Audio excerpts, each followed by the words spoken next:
let's invite our market master for the day then. Nilesh Shah, Managing Director, Kotak Mahindra AMC is with us. Nilesh, good morning.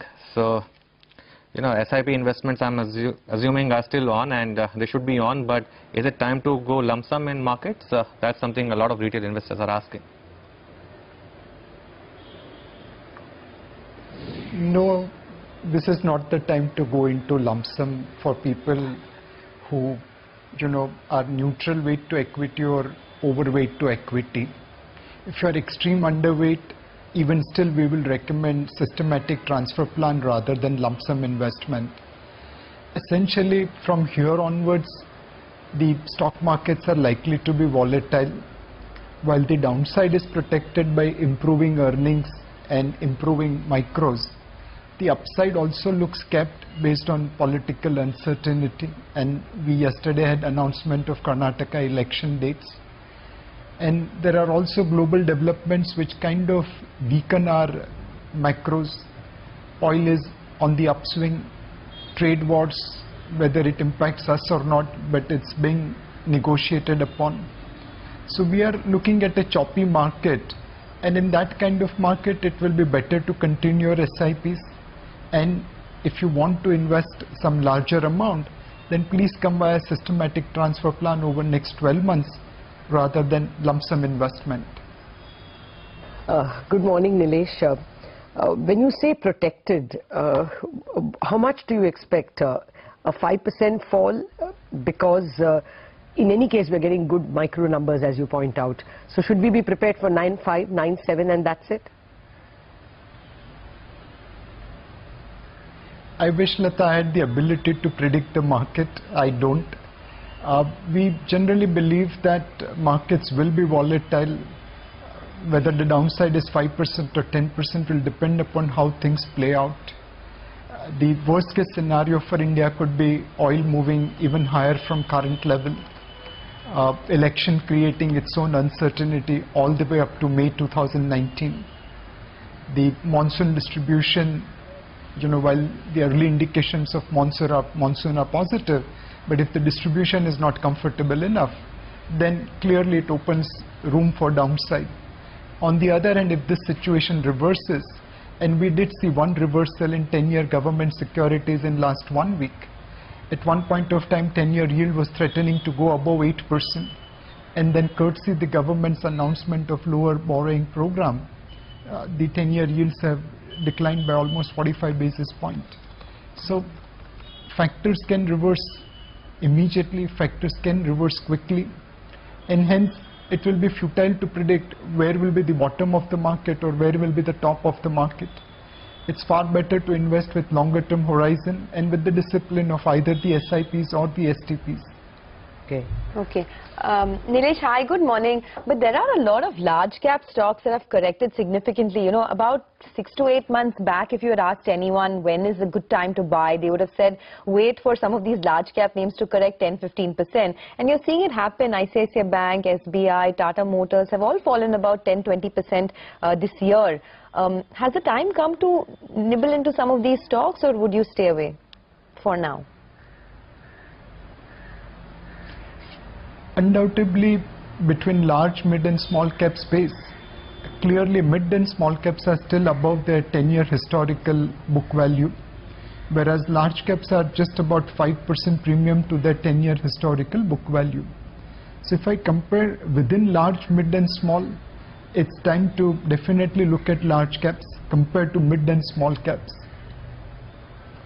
Okay. Well, just some stocks, Biocon really is your stock of the moment now. 6.5% higher is what we have on Biocon. A bit of deja vu last expiry as well. You saw almost this kind of move on Biocon. Nestle is the other one which is moving up. I think Amit was talking about Nestle in this morning, his top trades. So that one is doing well. Nilesh, look at some of these valuations. Stocks like Titan, Jubilant Food. You could argue that they are good companies, very good franchisees, but trading at the kind of valuations that they are, as a fund manager, do you still buy them, or do you think it's just something which you would avoid right now? I mean, in a lighter vein, Anuj, if you look at the valuation of some of the technology companies in global market, then all these companies which you mentioned will look pale against them. So it's all about growth, growth and growth. Certainly as fund manager, what we want to evaluate is that over next 3, 4, 5 years, can the growth be so high that this valuation can start looking comfortable. For example, let's talk about stock specific Titan, and while we are not allowed to talk stock specific, so there's no recommendation to buy or sell or hold. It's all about trying to understand the phenomena. Clearly there is a shift from unorganized sector to organized sector. In the jewelry sector, courtesy certain examples which have happened in last few quarters, there is a shift towards from mom and pop jewelry shops to organized retailing, to a brand where you can be comfortable about the quality, you can be comfortable about the design. Now this is a big wave coming. Today when we look at the share of organized or branded jewelry in the overall gold jewelry market, it's minuscule. It's possible that for years to come, this organized jewelry distribution companies can continue to grow at a very, very high speed. This is what happened with private banks, this is what happened with multiplexes, this is what happened with some of the FMCG companies. They continue to grow at a huge growth rate over a period of time, riding on the wave.